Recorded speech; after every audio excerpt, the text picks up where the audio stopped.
Olá, seja muito bem-vindo à programação da TV Dedê, seja muito bem-vindo à programação da Casa de Vovó Dedé. Eu sou Hamilton Nogueira e, como você já sabe, todas as quintas, sempre às 8 da noite, a gente lança uma nova edição do programa Acorda, Nós em Rede, porque a gente acredita que cada um é o nó fundamental dessa imensa rede de conhecimento. Estamos aqui, portanto, valorizando a cultura, valorizando os bons conteúdos e valorizando você. A nossa conversa hoje é sobre um projeto muito interessante chamado Praia Bitcoin. E quem conversa conosco aqui no programa é o Fernando Motolese, que é o fundador do projeto social Praia Bitcoin e que também é músico e fala com a gente lá de Jericoacoara. Fernando, vida difícil a sua, né? Morar em Jericoacoara e trabalhar com Bitcoin de qualquer lugar do mundo. Que sofrimento, hein? Prazer conhecê-lo. Prazer todo meu, Hamilton. Muito obrigado pelo convite, primeiro. Assim, morar no paraíso, né, para primeiros olhares, assim, parece ser muito fácil.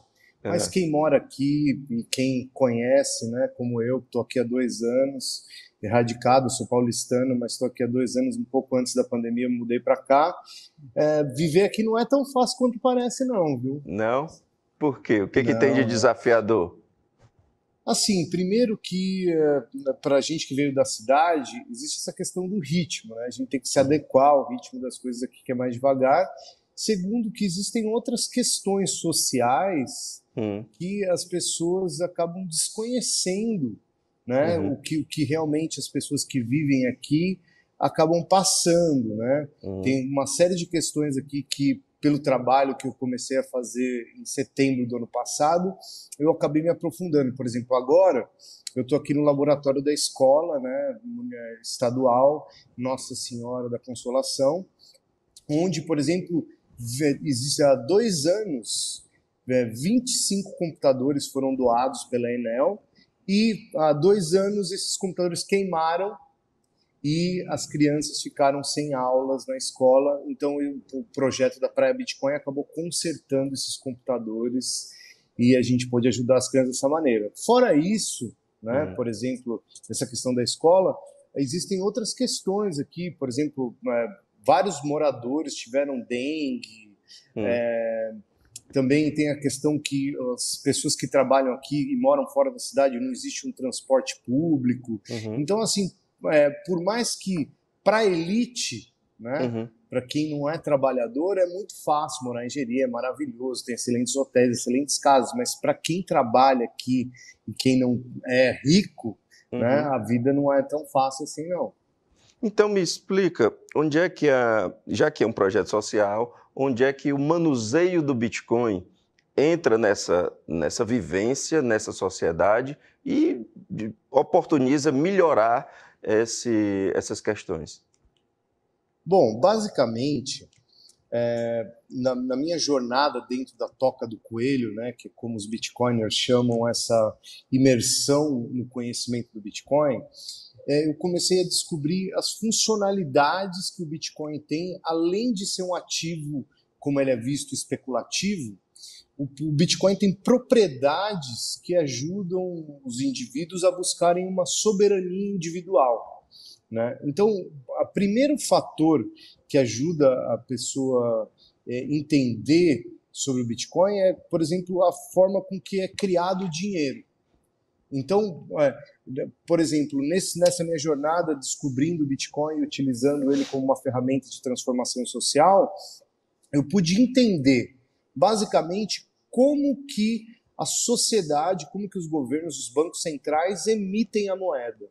E essa emissão da moeda acaba sendo, enfim, o que desequilibra a economia, né? Então, o Bitcoin ele foi programado de uma forma que só vão existir 21 milhões de Bitcoins até o fim da sua emissão, né? Que basicamente é prevista para 2140 o último Bitcoin ser distribuído, e até hoje 90% dos Bitcoins que existem já foram distribuídos.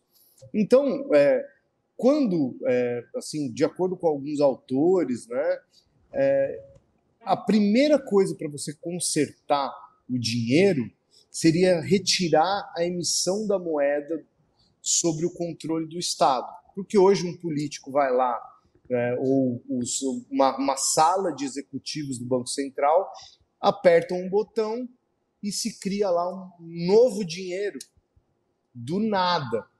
Então, o que acontece? Como as vacas no pasto não aumentam, nem os produtos na gôndola do mercado não aumentam, o que acontece? Os preços acabam subindo por esse efeito desse dinheiro sendo injetado no mercado. Então, a gente vê que 50% do dinheiro que existe no Brasil hoje foi gerado nos últimos 2 anos. Ou seja, os caras lá sentados no ar-condicionado, Emitindo comendo moedas. caviar, eles apertam um botão e criam novas moedas, criam novos reais. Nos Estados Unidos, por exemplo, isso foi ainda pior. No começo da pandemia eles tinham $1 trilhão e hoje eles têm quase $4 trilhões emitidos que superam, né, o tanto que a sociedade consegue produzir. E aí o que acontece? As commodities acabam subindo por conta desse efeito cascata, né? Eles abastecem as elites, os bancos, os projetos de infraestrutura e tudo mais, e o mais pobre é quem sofre. Por quê? O salário mínimo não acompanha essa escalada de preço, porque a elite vai lá, acessa esses ativos primeiro, faz o preço deles dispararem, enquanto o mais pobre vai lá comprar 1 quilo de carne, e o quilo de carne que custava R$ 20 antes da pandemia, hoje custa 40. Então, o que acontece? O Bitcoin, pela forma em que ele foi criado, né, e por mais que hoje, por exemplo, a gente esteja vivendo um período, né, de queda no mercado, de queda de todos os mercados, não só das criptomoedas, o que acontece? Ele continua sendo um Bitcoin de 21 milhões. Uhum. Então, a longo prazo, o que isso significa? Como a base monetária está se triplicando a cada 3, 4, 5 anos, a tendência do preço do Bitcoin no longo prazo é subir, porque ele foi criado baseado no ouro, né, no mercado do ouro, que é basicamente 1,5% do ouro é criado, né, a cada ano. Então, o que acontece com essa criação? O ouro ele mantém o seu valor, né? Uhum. Porque como é preciso ter todo um trabalho para retirar o ouro da terra, encontrar o ouro, chamado de mineração, no Bitcoin também existe o trabalho de mineração, que é como a rede é protegida. Os mineradores que validam as transações, eles fazem esse trabalho da emissão do Bitcoin, entre aspas, que é chamado de block reward.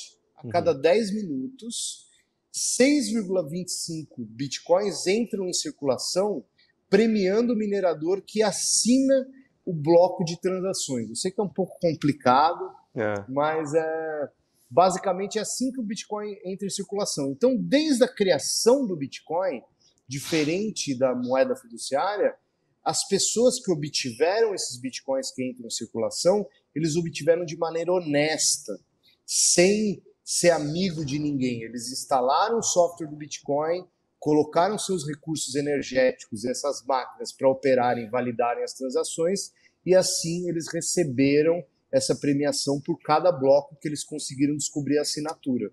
Hoje o mercado de Bitcoin tem em média 6 milhões de mineradores que garantem a segurança da rede. E essa riqueza digital está circulando em Jericoacoara para os pagamentos mais prosaicos do dia a dia, como uma plataforma confiável, e é uma ideia sua que você vem divulgando e que vem trabalhando, e isso vem avançando. Eu já vi alguns vídeos, é muito interessante a sistemática, e eu queria que você falasse um pouco sobre isso. Bom, dia 7 de setembro de 2021, o Bitcoin foi adotado como moeda oficial de El Salvador. Isso. E lá, tudo começou numa vila de pescadores chamada El Zonte, com 3 mil habitantes. E quando isso aconteceu, para mim, o Bitcoin se tornou um novo ativo financeiro, né? Por quê? Essa lei garantiu que o Bitcoin pudesse ser usado como moeda fiduciária, como uma moeda corrente no país, e isso seria impensável nos primeiros dias do Bitcoin. Então, quando isso aconteceu, um país inteiro disse, não, ó, nós não queremos, eles não emitiam moedas, né? Eles usavam o dólar. Então, numa política de confrontar o governo americano, o governo de El Salvador adotou o Bitcoin como uma moeda paralela, uma moeda oficial e de curso forçado, né? Ou seja, que as pessoas teoricamente são obrigadas a aceitar. E aí isso me chamou muito a atenção e eu fui buscar as origens dessa história. E nas origens estava o projeto da Bitcoin Beach, que foi o projeto que eu me inspirei, onde o americano Michael Peterson ganhou 12 bitcoins de um anônimo para ajudar a cidade nos períodos, para ajudar um projeto social específico da cidade. E durante a pandemia, o que ele fez? Ele começou a doar frações de Bitcoin para as famílias carentes e também para as crianças que estavam com envolvimento em gangues para fazerem trabalhos voluntários.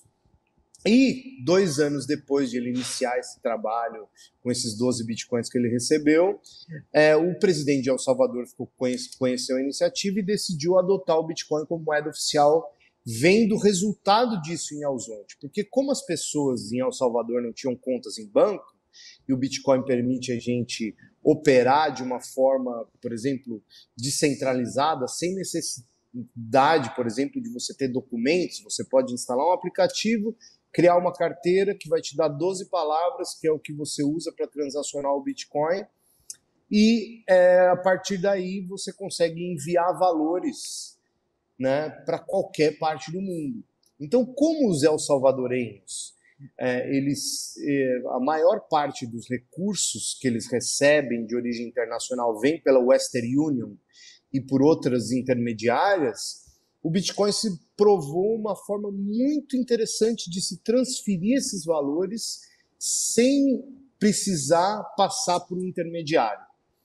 Então, o governo de El Salvador criou essa lei, que é a lei do Bitcoin, onde eles adotaram o Bitcoin como moeda oficial. E aí, conhecendo o projeto da Bitcoin Beach, que usa não só o Bitcoin tradicional, mas também a segunda camada do Bitcoin, que é a Lightning, que permite, como se fosse uma solução bancária de Bitcoin para acelerar a taxa que o Bitcoin acelerar a velocidade do envio do Bitcoin para ter confirmações instantâneas e também não cobrar tarifa, eu achei muito interessante o modelo que eles adotaram lá, que era através de um servidor local do Bitcoin, as pessoas poderiam fazer transações praticamente a custo zero. Então, o que eu fiz? Eu instalei um servidor de Bitcoin na cidade e comecei a ensinar os usuários e os comércios a aceitarem o Bitcoin como forma de pagamento. Então, meu trabalho, assim, a gente não recomenda que ninguém invista, que ninguém compre o Bitcoin, que ninguém venda terreno, que ninguém venda casa. A gente simplesmente recomenda um conceito que eu venho desenvolvendo ao longo desses meses, que eu chamo de mineração social, que é basicamente você aprender como receber pagamentos em Bitcoin e depois estar preparado para receber esse pagamento e acumular pequenas frações de Bitcoin para o futuro. Porque, apesar das quedas recentes, né, todo o mercado está em queda, o Bitcoin tem se provado como um ativo, como vai ser sempre um de 21 milhões, né, ao longo das décadas, o Bitcoin tende a se valorizar por conta desse aumento da base monetária e do algoritmo de escassez que é criado, e também ocorrem as perdas, as pessoas acabam perdendo as carteiras, perdendo o Bitcoin. Estima-se que já dos 21 milhões, 4 milhões de Bitcoins foram perdidos. Então a gente tem uma escassez, muito dinheiro, viu? Ainda é muito dinheiro. Mas isso que faz a rede ser cada vez mais valiosa. Mas vamos supor, pois não. só para concluir, que um político pega uma maleta de dinheiro e coloque fogo, certo? Isso não vai impactar na base monetária, porque mais tarde alguém vai lá e vai recriar esse dinheiro. O algoritmo dos bancos, por exemplo, o Henry Ford disse que se a população conhecesse como funciona o sistema monetário, no outro dia haveria uma revolução. Então é interessante para o sistema que as pessoas não saibam disso, mas basicamente é assim. Se você depositar R$ 1.000 num banco, o banco pode criar R$ 9.000 para emprestar para outras pessoas. Então o que acontece? Por que você tem uma dívida e aí se você não paga essa dívida, depois o banco fala, paga 10%. Porque eles pegam esse dinheiro, a partir desse depósito eles criam mais dinheiro, que nem é impresso, que nem entra em nada, e aí isso é chamado de alavancagem. Então o que eles fazem? Eles pegam esses R$ 1.000 e a partir desses R$ 1.000 eles podem emprestar mais 9.000. Então o Bitcoin ele mostrou para a sociedade que essa política monetária é um absurdo, é uma insanidade, porque e até se explica, né, que 90% do dinheiro que existe é dívida. E por que isso? Porque os bancos fazem alavancagem, porque o governo imprime dinheiro. Então o Bitcoin veio para tentar ser um dinheiro mais sólido, mais duro, que impede essa inflação descontrolada. Sem se falar que o fato de existir o Bitcoin faz com que existam outras criptos, né? Claro, tem algumas que não funcionam, às vezes são criadas até para não funcionar, mas tem muitas que funcionam também. Você sabe dizer quantos Bitcoins estão circulando no comércio aí? Então, por exemplo, nossa estimativa atual é que mais ou menos uns 0,3 bitcoins estão acumulados. Sim. Né? Porque a gente faz um trabalho para as pessoas não venderem esses bitcoins, para elas guardarem esses bitcoins, porque o ciclo de investimento de bitcoin médio dos investidores que é possível você obter através das análises do blockchain, do banco de dados do Bitcoin, é de 3 a 4 anos, para as pessoas poderem acompanhar o ciclo da diminuição da circulação do Bitcoin. Então, de 4 em 4 anos, esse número de Bitcoins que entra em circulação, ele diminui pela metade. Então, começou com 50, depois foi para 25, depois foi para 12,5, depois foi para 6,25, que é onde nós estamos agora, e daqui a 2 anos vai para 3,125. Consequentemente, então, ele passa a ser mais caro.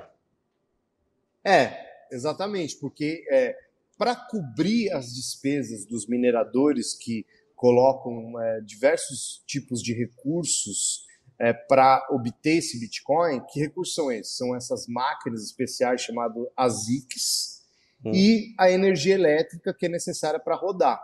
Então, para você emitir, para você gerar um Bitcoin hoje, o custo é muito próximo ao valor de mercado dele, certo? Então, quanto mais sobe o preço, mais difícil é gerar o Bitcoin, porque a rede também acompanha esse ciclo de valorização. Então, quando o número de Bitcoins que entra em circulação cai, o que acontece? O preço dele tende a subir. Porque os mineradores fazem uma pressão no mercado, né, para poder cobrir os custos da emissão do Bitcoin. Fernando, esse 0,3 representa quanto? Hoje representa, assim, no auge, na máxima histórica, representaram mais ou menos $20 mil. Hoje isso representa um pouco menos, na verdade representa uns $10 mil. Porém, o que se passou e se vendeu, eu acredito que já chega a 1 Bitcoin a gente já transacionou aqui. É porque tem alguns comerciantes que não guardam Bitcoin, eles recebem e vendem, transformam em real na hora, porque ele precisa pagar o fornecedor dele, pagar a comissão do funcionário e tudo mais. Então o que ele faz?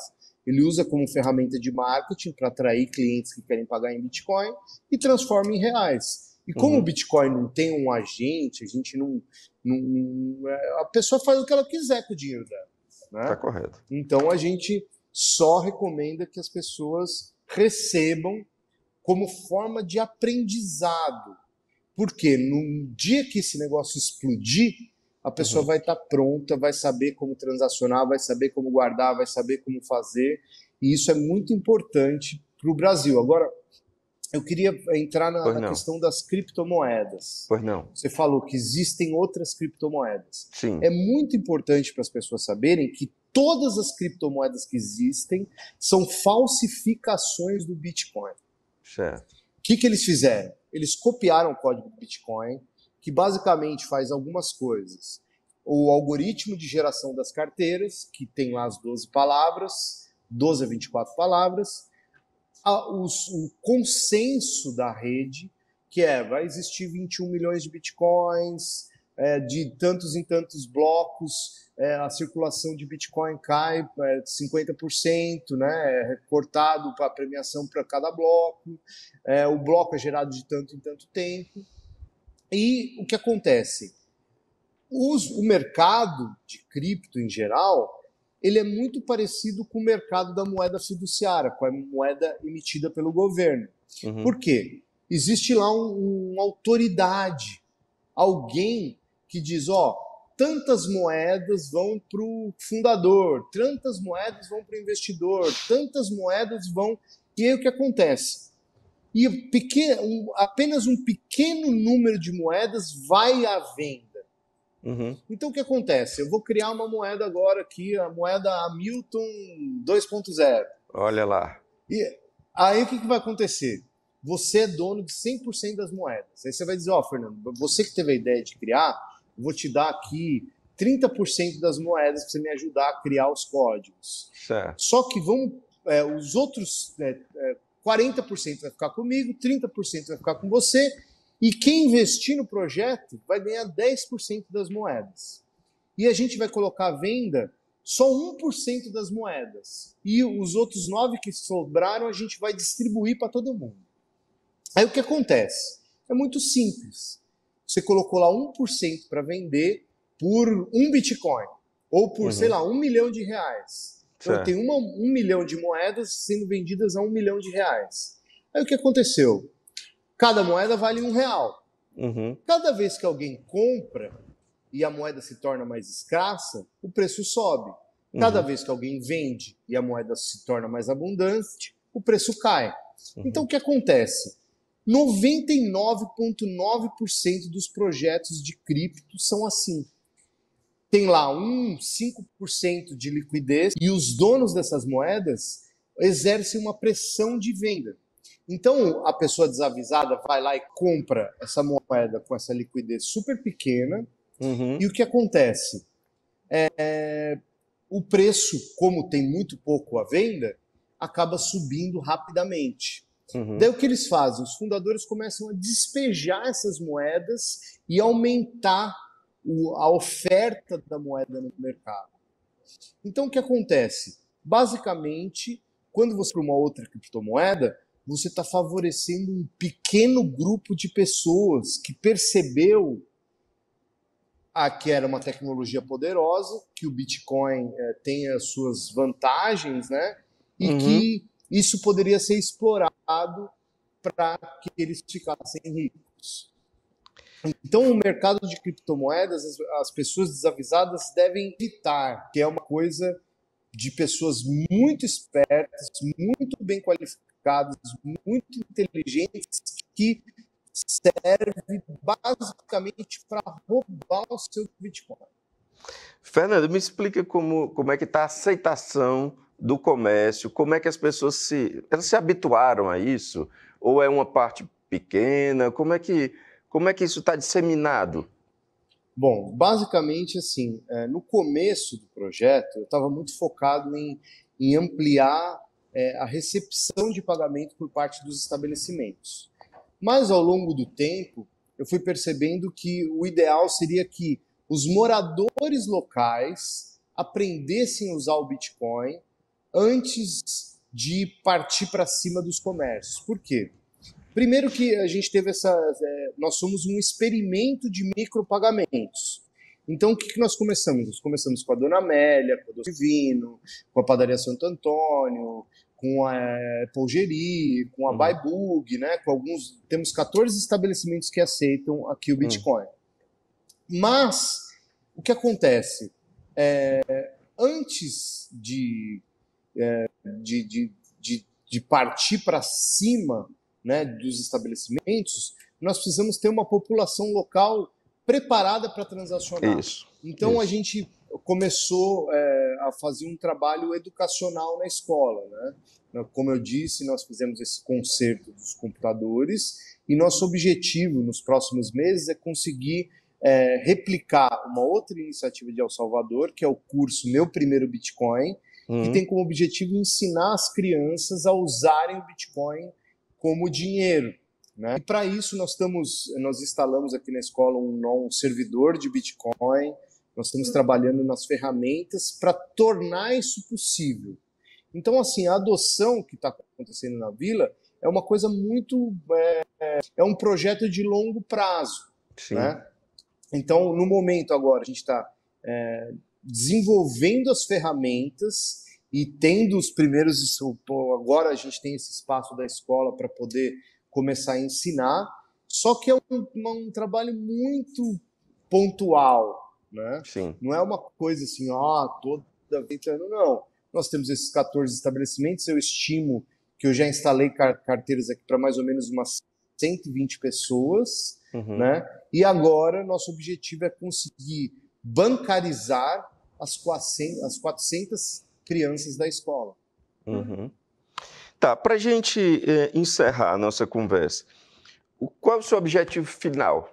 O que é o seu sucesso? Realizei meu sonho aqui, posso partir para minhas composições e viver só de música?